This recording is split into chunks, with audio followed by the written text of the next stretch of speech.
નમસ્કાર દર્શક મિત્રો, શિનોર સમાચારમાં હું મેઘા અગ્રવાલ આપનું હાર્દિક સ્વાગત કરું છું. આપ જોઈ રહ્યા છો શિનોર સમાચાર.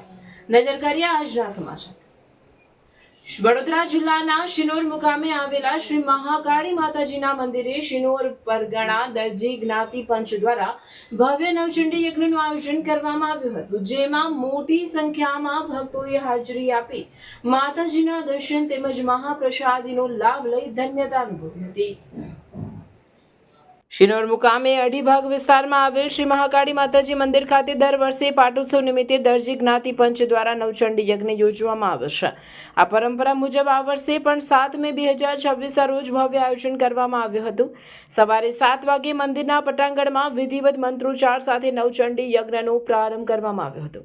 બપોરે 2 વાગે ધજા ચડાવવાની ઉછેરામની વિધિ પણ યોજાઈ હતી. આ પ્રસંગે સમાજમાં શિક્ષણ પ્રત્યે જાગૃતિ ફેલાય તે હેતુથી અભ્યાસ કરતા વિદ્યાર્થીઓને ચોપડાઓનું વિતરણ કરવામાં આવ્યું હતું. સમાજના આગેવાનો દ્વારા ભક્તિ સાથે શિક્ષણને પણ સમાન પ્રાધાન્ય આપવાનો સંદેશ આપવામાં આવ્યો હતો. નવચંડી યજ્ઞને સફળ બનાવવા માટે સમાજના યુવાનો અને વડીલોએ ભારે જહેમત ઉઠાવી હતી. આ કાર્યક્રમમાં ગામ પરગામ તેમજ બહાર રહેતા દરજી સમાજના લોકો મોટી સંખ્યામાં ઉપસ્થિત રહ્યા હતા અને માતાજીના દર્શન સાથે મહાપ્રસાદીનો લાભ લઈ આનંદ અને ભક્તિનો અનુભવ કર્યો હતો. રિપોર્ટર સંજય ખત્રી, શિનોર સમાચાર ન્યૂઝ, શિનોર.